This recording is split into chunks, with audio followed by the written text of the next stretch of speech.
Selamat malam, Namo Sang Adi Budaya, Namo Buddhaya. Semoga Anda bisa mendengar suara saya dengan baik ya. Hari ini tanggal 20 September 2020, kita masih melanjutkan sesi penjelasan tentang 14 syair meditasi. Dan hari ini kita sudah masuk ke syair yang ke-7 dan 8 ya. Dan tidak terasa total syairnya kan ada 14, jadi kita sudah sampai pada pertengahan ya, pertengahan. Dan syair ini menurut saya sangat menarik ya, kapanpun bisa kita pelajari ulang, dan setiap kali kita meditasi, pengertian kita semakin lama semakin dalam. Dan malam ini nanti kalau ada pertanyaan ya saya persilahkan, jadi tidak usah ragu-ragu ya. Jadi kita bisa diskusi. Sebelum saya melanjutkan, saya mau mengulang secara singkat ya, singkat saja tentang syair yang kita bahas pada minggu lalu ya. Minggu lalu atau minggu kapan ya? Karena ada satu minggu kita tidak ada kelas ya. Nah, syair kelima dan enam Anda bisa lihat di sana ya. Syair kelima adalah menenangkan tubuh dan pikiran. Jadi kalau meditasi memang urusannya adalah membantu tubuh dan pikiran kita menjadi tenang. Jadi itu penting sekali. Kalau tubuh dan pikiran sudah tenang, tubuh dan pikiran akan menjadi kuat. Ya, makanya itu disebutnya menutrisi dan menyembuhkan. Ya, kalau misalnya tubuhnya kuat, ya jadi kita punya kekuatan untuk menyembuhkan. Ya, pikiran kita ini banyak luka ya, dan badan juga banyak luka ya. Luka dari badannya karena kita kerja berlebihan, karena kita memorsir badan berlebihan. Jadi tubuh ini banyak lelahnya ya. Jadi meditasi adalah salah satu cara istirahat ya, biar kita bisa sembuh gitu ya. Lalu melindungi keenam indera ya, 6 indera sama 18 elemen sudah saya jelaskan ya. Mempertahankan konsentrasi, jadi konsentrasi kita bisa lebih tinggi kalau 6 indera kita dijaga dengan baik. Dan menatap mendalam ya, menatap mendalam itu vipassana sebetulnya ya. Jadi vipassana itu tidak akan bisa terjadi, bisa dilakukan kalau tanpa samatha. Jadi vipassana gimana pun ya tetap butuh samatha ya. Tidak bisa vipassana sendirian saja. Nah, kekuatan vipassana ini akan menjadi bagus kalau dibarengi dengan samatha. Kalau tidak ada samatha ya nanti jadi logika ya, logika berpikir. Jadi itu beda sama meditasi. Lalu inti realitas itu seperti apa? Yaitu mengerti sifat sejati fenomena ya. Dengan mempraktikkan vipassana kita bisa melepaskan ketamakan dan ketakutan ya. Jadi ini dua hal yang banyak masalah di zaman sekarang ya. Jadi dua hal ini kalau banyak masalah ya berarti kita harus urus ya, kita urus dengan baik-baik. Nah, malam ini kita akan sambung ke syair ke-7 dan 8 ya. Tadi sudah disampaikan bahwa kelas-kelas sebelumnya tersedia di YouTube ya. Jadi Anda nanti boleh coba akses ya.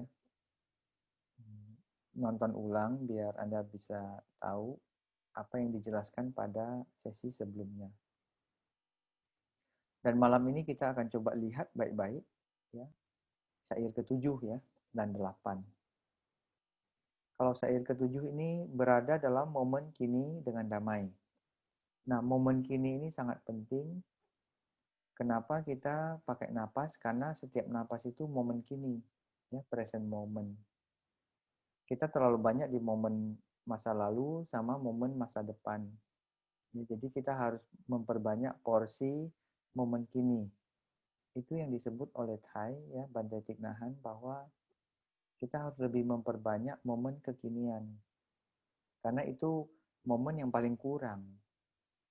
Ya. Karena momen kekinian ini, momen kini, banyak hal yang bisa kita lakukan.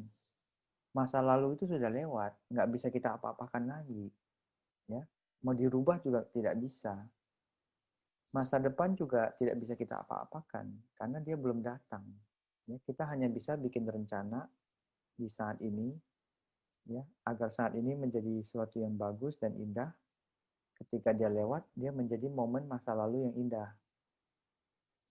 Dan momen kini kita jaga dengan baik-baik. Nanti momen masa depan datang, ya kita juga bisa menyambut dengan baik. Jadi logikanya adalah momen saat ini, ya, momen kini kita jaga sebaik-baiknya, tidak marah, tidak kesel, ya, tidak frustasi, ya, sehingga momen kini itu menjadi baik sekali. Dan untuk pikiran bisa kembali ke momen kini, ya kita pakai napas, ya. Jadi sering-sering pakai napas, jangan lupa napas, ya. Dan untuk mentransformasikan energi kebiasaan, itu juga ada di momen kekinian, nggak bisa masa lalu. Kalau kita hanya menangis tentang masa lalu, oh masa lalu saya tidak bisa begini, lupa begini, itu tidak merubah apapun. Perubahan terjadi di saat ini, ya. Perubahan tidak terjadi di masa lalu. Perubahan juga tidak terjadi di masa depan. Perubahan terjadi, ya, transformasi terjadi di momen kini. Dan yang mau kita transformasi apa? Energi kebiasaan. Ya, energi kebiasaan kita apa? Banyak sekali, ya. Jadi kalau ada energi kesadaran, kita bisa tahu kebiasaan apa yang paling banyak dalam diri kita. Ya, contohnya kebiasaan malas. Ya. Malas ini kayaknya kebiasaan yang sangat besar, yang susah sekali kita atasi. Karena semua orang mau malas-malasan, tidak mau bekerja, tidak mau mikir, ya, tidak mau nyapu, tidak mau ngepel, tidak mau cuci piring, tidak mau masak, ya, atau tidak mau kerja tapi mau dapat duit banyak, ya. Semua orang berpikir demikian karena malas. Ya. Jadi apa yang bisa kita hasilkan kalau kita malas? Ya, nggak ada. Ya. Orang malas ya dapatnya malas, gitu. Jadi ya Anda bertambah malas jadinya. Jadi malasnya bertambah-tambah. Ya, jadi orang malas dapat malas. Itu ceritanya. Ya, jadi dengan kekuatan kesadaran kita coba periksa kebiasaan apa sih yang saya punya, terutama kebiasaan buruk. Ya. Setelah kita periksa, kita tahu oh ini kebiasaan ini bisa saya rubah. Ya, saya ubah di momen kini, ya, bukan di masa lalu. Ya. Kalau mau berubah ya nggak bisa di masa lalu, nggak bisa di masa depan, tapi di masa kini. Perubahan bisa terjadi. Itu yang disebut sebagai transformasi tadi, ya. Jadi transformasi terjadi di saat ini. Lalu setelah kita menyadari, ya, setelah kembali ke momen kini dengan damai, pelan-pelan mulai merubah kebiasaan, ya, kebiasaan buruk. Nah, dengan demikian energi pengertian bisa tumbuh. Pengertian ini sama dengan panya, ya, atau prasna atau kebijaksanaan. Jadi kebijaksanaan itu lahir dari momen kekinian. Kebijaksanaan itu lahir dari pelan-pelan merubah energi kebiasaan. Jadi pengertian itu bisa muncul, kebijaksanaannya muncul. Jadi kebijaksanaan kita itu bukan sesuatu yang kita baca dari buku. Ini kalau kita baca dari buku itu namanya kebijaksanaan yang kita pinjam dari buku. Kita pinjam dulu. Tapi bukan kebijaksanaan yang betul-betul lahir dari kita. Ya. Dan menumbuhkan kebijaksanaan ini atau energi pengertian itu bisa membebaskan saya atau membebaskan kita dari kegelapan batin. Ya, karena kebijaksanaan, panya atau energi pengertian itu disebut sebagai lampu, pelita, atau cahaya. Jadi kalau kamar gelap, kita nyalakan lampu, ya, ruangannya jadi terang. Jadi kita tahu, ya, kalau ruang, contoh lah ya, tadi saya bilang energi kebiasaan. Jadi ruangan itu banyak energi kebiasaan yang kita tidak tahu. Ya. Ketika kita nyalakan lampu, pakai napas, pakai energi kesadaran, lampunya nyala, oh kelihatan, saya ada energi kebiasaan jelek ini. Ya, saya jadi tahu. Ya, kegelapan batin jadi sirna. Ya. Dan kesedihan juga bisa pelan-pelan berubah. Kepedihan itu kepedihan secara fisik, ya, kepedihan secara perasaan dan pikiran. Jadi manfaatnya sangat besar sekali ya kalau kita bisa mulai dari langkah paling pertama yaitu mengamati napas, ya, mengamati napas lalu kembali ke momen kekinian, ya. Jadi itu seperti menyalakan lampu, ya, kamar gelap menjadi terang. Jadi meditasi itu membuat kita menjadi lebih terang, ya, menjadi lebih bisa melihat. Ya, kalau gelap mata tidak bisa melihat. Ya, tapi kalau sudah nyalain lampu atau nyalain pelita atau lilin, ya kita bisa melihat. Nah, lalu syair selanjutnya, ya, syair selanjutnya nomor 8 bercerita tentang, nah ini sedikit dalam ya. Jadi Anda sabar ya dengannya, konsentrasi dengannya ya. Syair nomor 8 disebutkan ketidakkekalan dan tiada aku sesungguhnya satu. Ya, baca dulu ya. Tiada aku menyatu dengan saling ketergantungan. Menyatu dengan kekosongan, menyatu dengan sebutan konvensional. Menyatu dengan jalan tengah, menyatu dengan interbeing.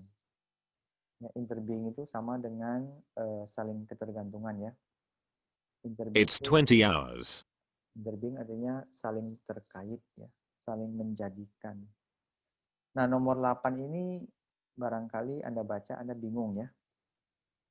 Awalnya juga saya coba lihat ya, ini bagaimana menjelaskan cara baiknya ya. Nah, di slide selanjutnya saya akan kasih tahu Anda kenapa dia sebutnya begitu ya.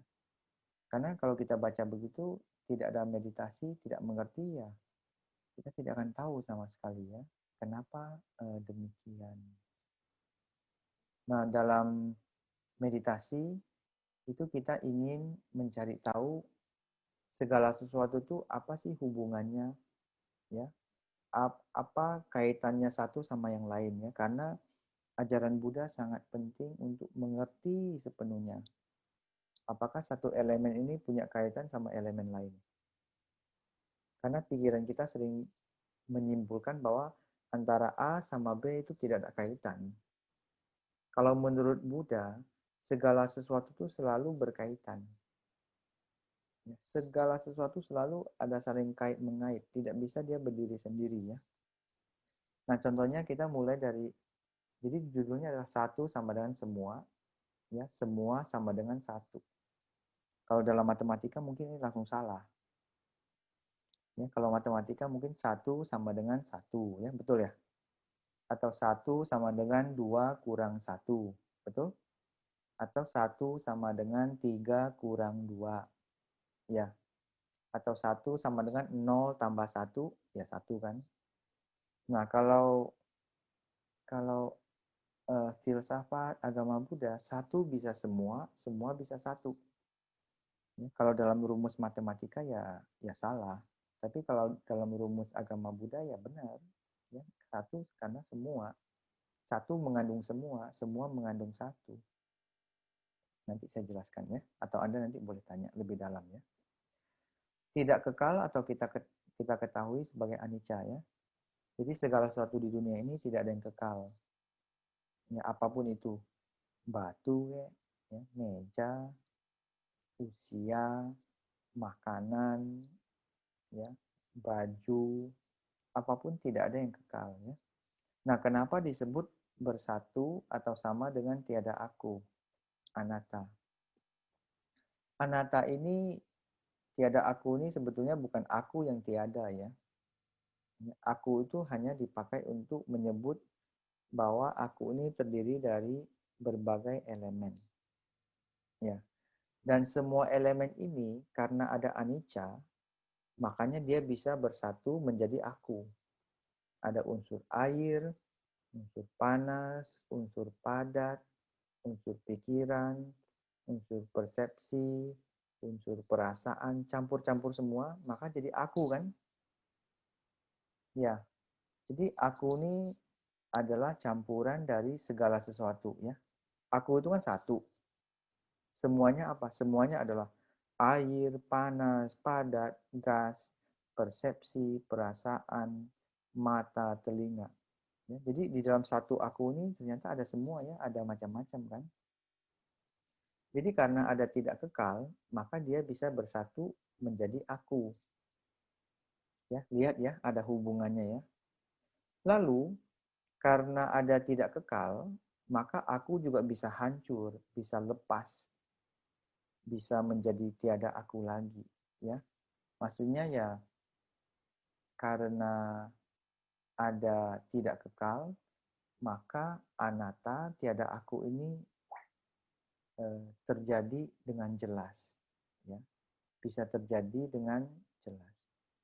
Jadi sama dengan itu bukan berarti itu sama persis, tapi dia ada kaitannya, sambung menyambung ya. Sambung menyambung. Jadi Anda sudah bisa melihat ya, tidak kekal berkaitan sama aku, tiada aku atau anatta. Ya, ada kaitannya. Lalu kita lihat tiada aku, ya anatta, itu bersatu dengan saling ketergantungan atau paticca samuppada. Jadi paticca samuppada ini jangan kita lihat hanya 12 mata rantai ya. Tapi paticca samuppada ini suatu yang sangat luas. Nah, kenapa aku ini ada saling keterkaitan? Ada. Mata berkaitan sama otak, ya, mulut berkaitan sama hidung, benar kan? Hidung mencium sesuatu, ya. Oh, ada bau apa aroma makanan enak, air liurnya ngalir. Nah, itu ada kaitannya. Ya. Dan itu semua kita bicara anatta, bahwa anatta ini adalah aku yang disebut ini sebetulnya tidak ada elemen pembentuk tunggal. Ya. Tiada aku berarti aku ini pembentuknya banyak sekali, banyak elemen pembentuknya. Jadi tiada aku sama saling ketergantungan, ya paticca samuppada juga saling sambung menyambung. Ya, jadi ada kaitannya. Lalu kekosongan sunyata, ya. Kekosongan itu sebetulnya sama saja dengan anatta, ya. Sunyata itu sebetulnya sama dengan anatta. Karena apa? Anatta itu berbicara tentang saya yang punya banyak elemen, ya. Kalau sunyata segala sesuatu. Segala sesuatu tidak ada elemen pembentuk tunggalnya. Contoh ya, komputer ya. Komputer nggak ada elemen tunggal. Ya. Komputer terbuat dari keyboard, dari besi, dari dari metal ya, dari kabel. Ya. Jadi komputer itu ya pembentuknya banyak. Ya betul ya. Jadi itu namanya kosong, sunyata. Ya, sunyata artinya dia tidak bisa berdiri sendiri, tapi dia berkaitan sama yang lain. Ya. Karena dia berkaitan, maka dia paticca samuppada. Lalu kenapa dia tiada aku? Karena badan saya ini tidak ada elemen pembentuk tunggal, elemen pembentuknya banyak. Lalu karena elemen pembentuknya banyak, dia pasti tidak kekal. Ya, betul kan? Elemen pembentuknya banyak, maka dia tidak kekal. Karena apa? Tidak kekal itu ada datang, ada pergi. Ada terbentuk, ada hancur.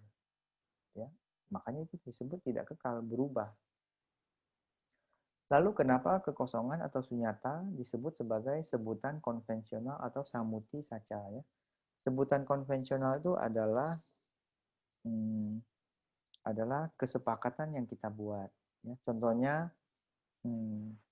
Anda coba lihat ya. Coba lihat ini apa namanya ini? Ini mungkin Anda sebutnya tangan kan? Ya. Kenapa ini sebutnya tangan? Karena kita sepakat bahwa ini namanya tangan. Ya, kita sepakat loh ya. Tapi kalau misalnya 5.000 tahun lalu kita sepakat ini adalah batu, ya ini adalah batu, mungkin sampai sekarang kita akan sebutnya batu. Ya, jadi sebutan konvensional itu adalah suatu sebutan yang kita sebut, kita sepakati bersama-sama bahwa ini tangan. Kalau misalnya saya sebut ini batu, ya diketawain orang. Oh ini suhu lagi, Bante lagi error ya. Ini jelas-jelas tangan. Kenapa dia sebut batu? Tapi kalau kita pikir baik-baik, apakah ini benar tangan? Apakah nama sesungguhnya ini tangan? Kamu yakin bahwa ini nama sesungguhnya itu tangan? Bukan batu, bukan kue, bukan donat. Ya. Karena apa? Sebutan di dunia ini selalu berdasarkan sepakat. Contoh ya, Agnes ya. Kenapa dipanggil Agnes? Karena orang tuanya ya ketika Agnes lahir, orang tuanya memberikan nama terinspirasi membaca atau mendengar dari mana dapat inspirasi Agnes. Makanya sampai sekarang nama dia Agnes. Tapi kalau misalnya 20 atau 30 tahun yang lalu ya orang tuanya terinspirasi bukan Agnes, tapi terinspirasi namanya bunga gitu. Maka Agnes namanya bukan Agnes sekarang, tapi bunga. Tapi itu kan kesepakatan orang tuanya, ya kesepakatan orang tuanya menyebut namanya bunga. Ya. Jadi apakah Agnes ini benar-benar Agnes? Yakin kamu? Bukan bunga. Nah itu adalah suatu kesepakatan. Jadi hidup kita ini banyak kesepakatan. Jadi kita sepakat untuk memanggil dia Agnes. Betul ya? Kita sepakat memanggil dia Fani. Kita sepakat memanggil dia Tati. Ya, kenapa nggak Tata? Kenapa nggak Tatu? Kenapa nggak Tato? Jadi bisa macam-macam kan? Ya, karena orang tuanya sepakat, ya papa mamanya sepakat pada saat itu memanggil namanya Tati. Ya, kalau misalnya papa mamanya waktu Tati lahir, ya sepakat memanggilnya Tato, ya Tato sekarang bukan Tati. Ya, jadi Tati itu apakah benar-benar Tati? Nah itu jadi pertanyaan bagus buat Anda semua ya. Nah itu namanya konvensional ya, kesepakatan bersama. Masih banyak loh ya kesepakatan. Cuman kesepakatan ini kita lakukan biar memudahkan ya. Kalau misalnya saya sembarang panggil Tati ya, saya panggil Tato gitu kan ya nggak happy dia nanti ya. Ih nama saya bagus-bagus Tati kok diganti-ganti katanya kan. Ya seperti itu. Jadi memudahkan kita saja ya. Jadi itu kira-kira ya yang disebut sebagai tadi saya sebut sebagai sebutan konvensional ya atau samuti saca. Lalu jalan tengah ya Majjhima Patipada itu sama dengan atau berkaitan dengan interbeing atau paticca samuppada ya. Nah, jalan tengah ini juga bisa ada karena ada jalan pinggir. Betul tidak? Atau jalan ekstrim. Ya, kalau zaman Buddha orang latihan meditasi biasanya ekstrim. Ekstrim itu ekstrim kiri atau ekstrim kanan. Ekstrim kiri karena dia apa ya menyiksa badan ya, menyiksa pikiran, menyiksa perasaannya, menyiksa panca indera. Semua dia siksa. Ada juga ekstrim kanan ya. Ekstrim kanan semuanya dia enak-enak menikmati saja, makan banyak-banyak ya, hedonisme gitu-gitu ya. Jadi jalan tengah itu juga ada kaitannya sama saling keterkaitan ya. Jadi jalan tengah berkaitan sama jalan pinggir ya. Ya, jalan tengah itu berkaitan ya, bergantungan ya, saling kait mengkait dengan jalan pinggir, jalan ekstrim ya, jalan sesat ya. Jadi semua jenis jalan itu saling berkaitan. Jadi dengan meditasi kita bisa melihat satu mengandung semua, semua mengandung satu. Nah, contoh lah yang paling sederhana ya. Anda lihat buah apel contohnya ya. Buah apel ini kalau kita lihat apakah buah apel ini punya elemen tunggal pembentuknya? Pasti tidak ada. Karena apel ini terbentuk dari air ya. Ada matahari. Kok ada matahari? Benar. Karena ketika matahari menyinari pohonnya, kena daun hijau, dia ada fotosintesis ya, pelajaran biologi. Fotosintesis hasil dari daun, dia kirim ke buah. Jadilah dia menjadi apel. Jadi apel ini ada matahari, ada sinar, ada air, ada mineral. Macam-macam ada di dalam apel ya. Ada pupuk ya. Ada mungkin juga pupuk kompos ya. Ada tai ayam juga. Loh, kok bisa ada tai ayam? Ada. Karena pohonnya itu pas orang menanam pohon apel ya, ada tai ayam, dia ambil ya, ditaruh di dekat sebagai pupuk kompos ya buat pohon apel. Ya, jadi pohon apel ini nanti akarnya dia menyerap tai ayam. Jadi kalau kamu makan apel berarti kamu makan tai ayam loh ya. Ada bagian tai ayam di situ. Atau kamu makan apel, ada matahari loh, ada sinar matahari. Jadi kamu makan sinar matahari loh. Atau kamu makan apel, ya di situ ada air. Airnya dari mana? Air hujan. Ya. Jadi ketika kamu makan apel, ya kamu berarti kemakan air hujan juga di situ ya. Ada air, ada tai ayam, ada matahari, ada pupuk, ya, ada keringat petani dan sebagainya. Ya. Jadi meditasi membuat kita menyadari betul-betul melihat bahwa segala sesuatu itu saling berkaitan, segala sesuatu itu tidak kekal, tiada aku ya. Jadi ini teorinya seperti ini, nanti pelan-pelan Anda akan bisa melihat bahwa segala sesuatu di dunia itu seperti jaring laba-laba. Pelan-pelan Anda akan kelihatan ya. Saya melihat bahwa acara ini bisa ada karena ada yang minta. Acara ini ada karena kita punya Zoom. Acara ini bisa terjadi karena ada internet. Acara ini bisa terjadi karena ada laptop. Acara ini terjadi karena saya sehat, ya, saya bisa bicara, saya siapkan bahan. Nah, Anda bisa melihat segala sesuatu di dunia ini selalu seperti jaring laba-laba yang begitu luas. Ya, kalau dalam kitab suci sebenarnya jaring indera ya. Jaring indera itu luas sekali ya, banyak sambung menyambung. Jadi dengan mengerti segala sesuatu itu sambung menyambung, jadi kita jadi mengerti, oh ini terjadi ada ini ya, ini terjadi karena ada faktor ini ya. Jadi jangan sombong, jangan yakin bahwa satu kejadian itu hanya satu penyebabnya. Ya, satu kejadian banyak penyebabnya. Jadi kita mengerti. Jadi kita tidak usah cari kambing hitam ya. Manusia itu kalau ada masalah ya paling rajin cari kambing hitam ya. Siapapun dia mau salah. Salahin si dia, salahin si pengurus, ya, salahin si ketua WBI ya, salahin si ketua wihara ya, salahin si direktur ya. Jadi selalu kita mau cari kambing hitam untuk kita salah-salahkan aja. Paling hobi lah kita ini. Padahal ada faktor-faktor penentu lain yang ikutan juga. Ya, nggak boleh kita cuma salahin satu orang. Ya.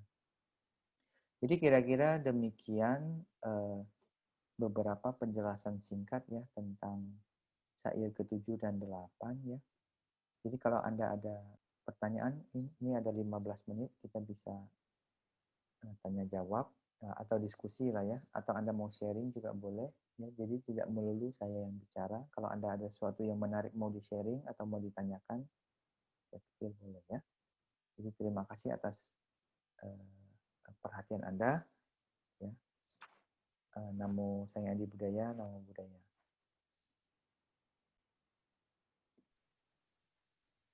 Oke, terima kasih Bang atas presentasinya. Mungkin dari teman-teman ada yang ingin bertanya.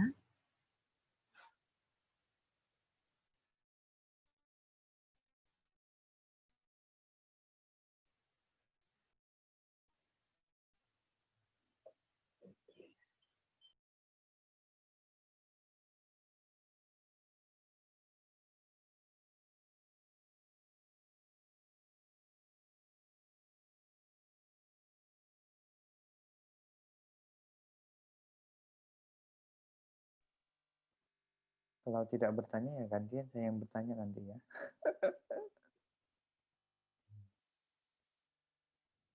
Anda boleh tanya sesuatu yang saya sampaikan barusan, ya. Atau Anda juga boleh bertanya sesuatu yang berkaitan sama meditasi, praktek. Ya. Jadi nanti kita bisa mengkaitkan dengan apa yang saya presentasikan tadi ya. Atau kalau tidak ada yang bertanya ya mungkin boleh sharing ya. Saya persilahkan.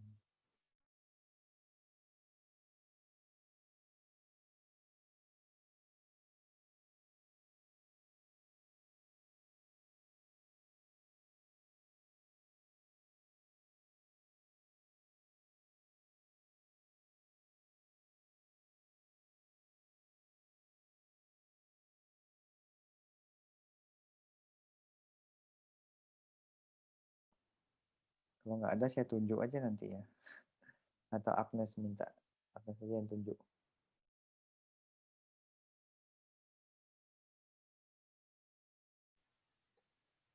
Siapa ya?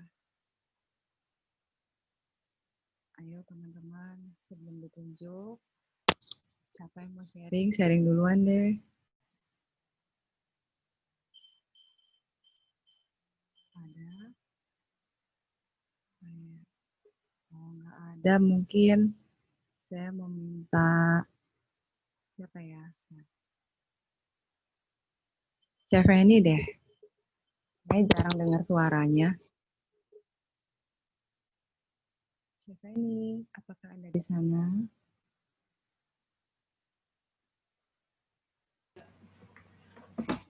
Kalau saya nggak ada sih, nggak ada Nas. Ada yang mau di-sharingkan nggak kira-kira? Nggak ada juga.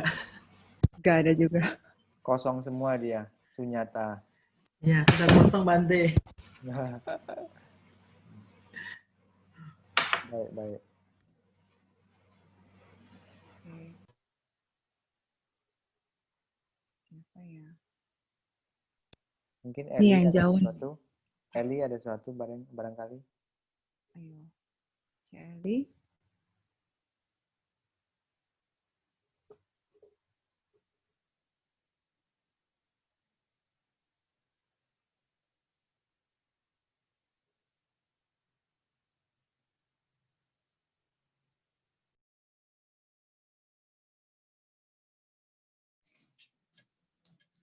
Selamat malam Bante, selamat malam sahabat terkasih.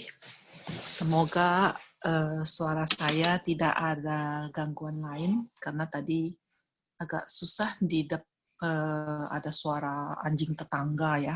Semoga tidak muncul. Yang ingin saya tanyakan adalah mungkin ini pertanyaan yang sering berulang juga ya. Tadi dibicarakan tentang energi kebiasaan yang paling mengganggu ya Bante ya, mungkin paling menghambat lah istilahnya tentang energi kebiasaan kemalasan. Jadi meditasinya kadang-kadang. Nah ini penyakit Bante. Jadi bagaimana caranya supaya energi kebiasaan ini bisa diminimalisir. Mohon penjelasannya Bante. Terima kasih. Baik, bagus sekali ya. Mungkin saya boleh bagi beberapa pengalaman ya. Jadi cara mengatasi kemalasan ini banyak. Ya. Pertama harus mengerti pola kerja pikiran dan perasaan kita itu bagaimana sehingga kita bisa kasih obat yang lebih tepat. Waktu dulu-dulu ketika saya kalau malas, ya saya pakai sistem paksa. Jadi paksa itu kadang-kadang tuh perlu memaksa diri. Karena contohnya ya anak-anak gitu ya. Anak-anak kadang-kadang kalau dia sakit ya dia mungkin tidak ada selera makan. Ya lidahnya mungkin terasa pahit. Jadi dia nggak mau makan dan itu nggak benar. Jadi kadang-kadang harus dipaksa, ya dipaksa makan. Atau kadang-kadang orang sakit, ya, kalau sakit kan disuruh makan obat. Ya mungkin karena obatnya pahit atau apa, dia juga tidak mau makan. Ya, jadi harus paksa makannya. Jadi ada kondisi tertentu kita harus memaksa diri untuk melakukannya. Nah, lalu kita juga boleh, itu paksa lah ya, boleh menurut saya. Tapi jangan sampai gimana ya, sampai bikin menderita ya. Karena kita memaksa, kita tahu bahwa meditasi itu bagus. Malas itu nggak bagus. Ya, jadi kita pakai salah satu caranya. Cara lain adalah kita boleh bikin target ya. Kalau misalnya Anda sudah rajin ya, berarti udah nggak usah maksa lagi, udah nggak usah, nggak perlu. Paksa itu hanya dipakai ketika diperlukan saja, tapi jangan tiap kali memaksa ya. Nanti kalau sudah rajin, ya berarti paksa itu udah nggak perlu lagi, ya nggak usah. Yang kedua bisa pakai sistem bikin target, ya. Bikin target, contohnya saya mau target 1 bulan aja ya, 1 bulan minimal 80% saya meditasi. Dan setiap kali meditasi 10 menit atau 15 menit. Ya, bikin target aja, nggak apa-apa. Ya. Nanti target 1 bulan tercapai, target 2 bulan tercapai, target 3 bulan tercapai. Ya, berbulan-bulan tercapai, lama-lama ya jadi kebiasaan baru. Ya. Jadi kalau misalnya sudah menjadi kebiasaan baru, ya sekali-sekali aja malas ya. 20 atau 30% malas tidak apa-apa, yang penting 70% rajin cukup. Ya, Anda nggak perlu paksa lagi, Anda nggak perlu target lagi. Target boleh dibuang, paksa boleh dibuang. Gitu ya. Lalu yang ketiga menurut saya yang penting adalah kita tidak boleh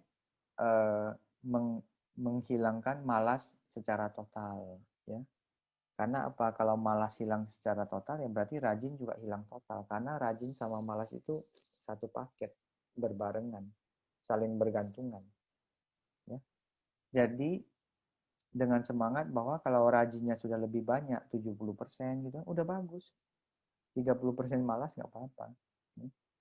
Kayak tadi ya, sebulan kan contohnya ada 30 hari, kita target minimal 20 hari ya minimal ya. Kalau 30 hari minimal 20 hari saya bisa konsisten meditasi walaupun ada bolong-bolong ya. 10 hari saya malas-malasan ya nggak apa-apa. Karena apa? Rajinnya sudah lebih banyak daripada malasnya. Itu udah kondisi sudah bagus. Tapi jangan ya cuma 5 hari meditasi terus 25 hari malas-malasan. Nah, ini yang agak masalah. Gitu ya. Jadi kita tidak boleh menjadi sempurna. Ya, karena kita semuanya ada keterbatasan ya. Mungkin kadang ada kurang enak badan, lapar, atau lagi terlalu sibuk, bikin laporan. Ya. Jadi kalau Anda praktek, meditasi duduk, atau meditasi jalan, atau meditasi makan, meditasi kerja, relaksasi total, ya. Janganlah berharap sempurna, tapi bisa lakukan sebanyak-banyaknya sudah bagus. Ya. Nah, meditasi napas juga. Ya, luangkan waktu untuk memperhatikan napas, meditasi duduk, meditasi jalan, meditasi makan, itu meditasi yang sudah diajarkan Anda pakai. Ya. Jadi kalau nanti sudah waktunya berjalan agak panjang, nanti malas tetap akan ada ya. Target juga kadang-kadang perlu dipakai lagi, diulang lagi. Paksa juga harus kadang-kadang dipakai lagi, ya, dipakai ulang. Karena manusia itu selalu berubah-ubah terus ya, selalu bergantungan. Jadi cara apapun Anda pakai, yang penting bisa sedikit membantu Anda lebih rajin, memberikan manfaat, saya pikir tidak apa-apa ya.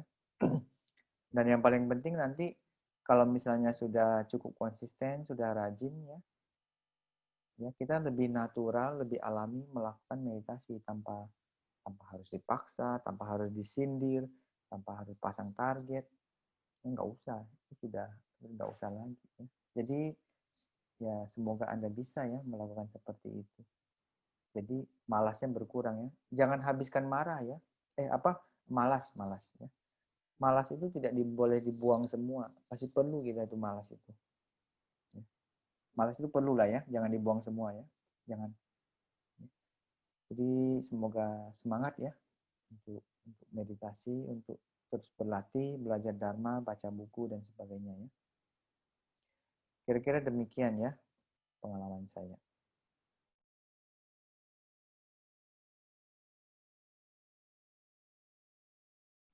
Cukup ya, Eli ya. Semoga ini bisa dimengerti.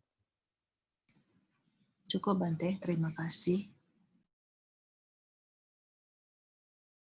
Mungkin boleh satu lagi kalau ada, ya. Kalau tidak ada kita boleh akhiri sesi kita.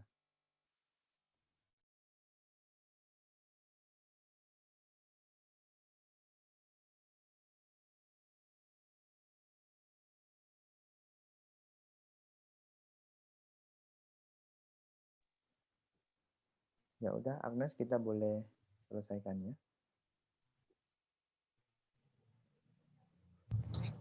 Berarti kita tutup dengan pengkajian jasa.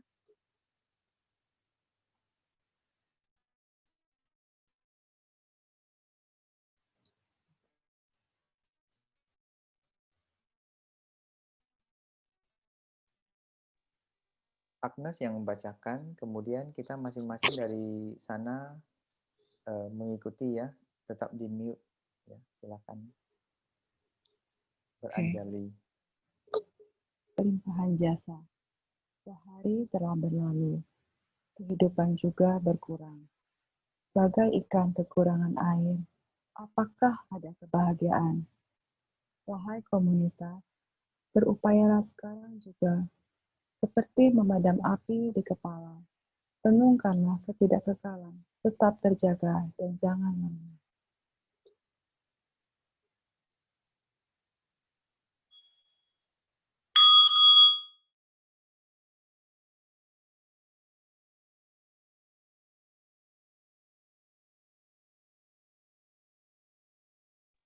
Lanjut baca.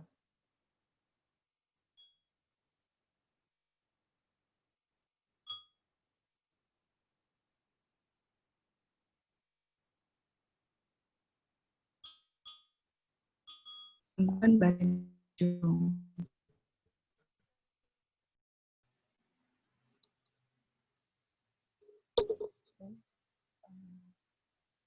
Demikianlah latihan pada malam hari ini.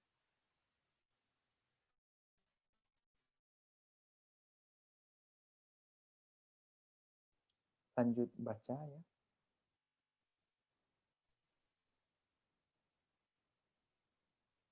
Agnes bisa dengar suara saya?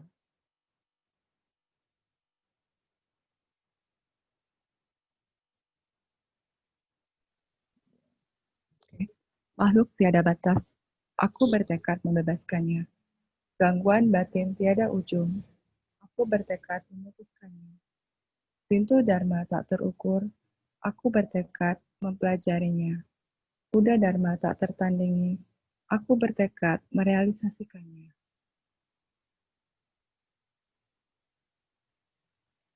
Membaca sutra, mempraktikkan jalan penuh kesadaran, memberikan manfaat tanpa batas.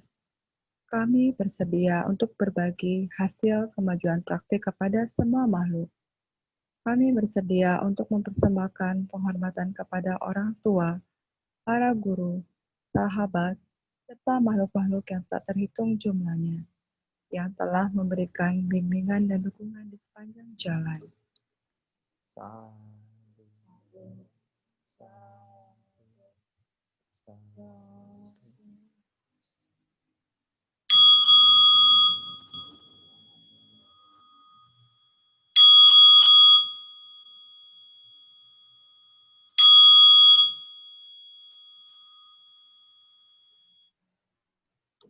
Oke, demikianlah